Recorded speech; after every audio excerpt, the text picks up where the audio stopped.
జరిగింది. ఏదైతే మరి ఈ రోజున మరి పొట్ట కలుపుకోవడానికి రకరకాల చదువులు చదువుకొని కూడా మరి నిరుద్యోగంతో చిరు వ్యాపారులుగా మారి వాళ్ళంతా కూడా చిరు వ్యాపారం నమ్ముకొని వాళ్ళ జీవనాన్ని గడిపిస్తున్న ఈ పరిస్థితులు మరి రోడ్డు మీద ఉన్నాయని పేరుతోటి తొలగిస్తూ ఉన్నారు. ఓ పక్క మరి ఉన్న సరుకుని అట్లాగే ఉన్న బడులని కూడా నెట్టేయడం వల్ల వాళ్ళు ఎంతో లాసిపోతూ ఉన్నారు. కాబట్టి ఆ చర్యలు జరగకుండా కమిటీ గారు మరి అందరూ కూడా చిరు వ్యాపారులకి వారు ఉన్న ప్రదేశంలోనే వెనక రోడ్డు కాలువల మీదే అవకాశం ఉన్న కాడికి వాళ్ళందరూ కూడా అవకాశం కల్పించి వాళ్ళ బతుకుని కొనసాగించడానికి సహకరించమని అడగడానికి వచ్చాం.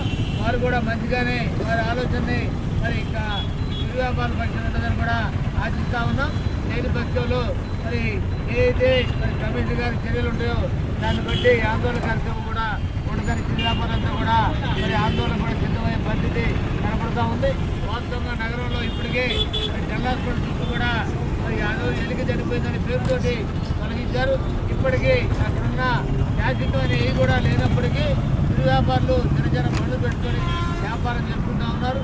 వాళ్ళ జీవనాన్ని గడుపుకోవడానికి అవకాశం ఇవ్వాల్సిందిగా కమిటీ గారిని చిరు వ్యాపార పక్షాన అడుగుతూ ఉన్నాం. అట్లాగే ఇన్నర్ రింగ్ రోడ్డు సంబంధించి పక్క సంపాదకుల దగ్గర నుంచి మరి కుదురుబడిన అట్లాగే పొద్దుపాడు ఈ ప్రాంతం అంతా కూడా అట్లాగే మన అమరావతి రోడ్డుకు సంబంధించి కొత్తపేట ఈ రోడ్లని కూడా వాస్తవంగా ఇబ్బంది ఉన్నాయి. ఆ ఇబ్బందిని మరి అర్థం చేసుకొని మేమంతా కూడా రోడ్డు మీదకి రాకుండా మరి కాలువల మీద వ్యాపారం చేసుకుంటామని చిరు వ్యాపారం చేస్తూ ఉన్నారు.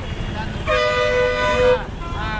రోడ్ల మీదకి మరి అడ్డంగా లేకుండా వారి వ్యాపారాన్ని కొనసాగించడానికి అక్కడ ఉన్న పరిస్థితులు డైరెక్ట్ ఇచ్చి వాళ్ళందరూ వ్యాపారాలు కొనసాగించి సహకరించాలని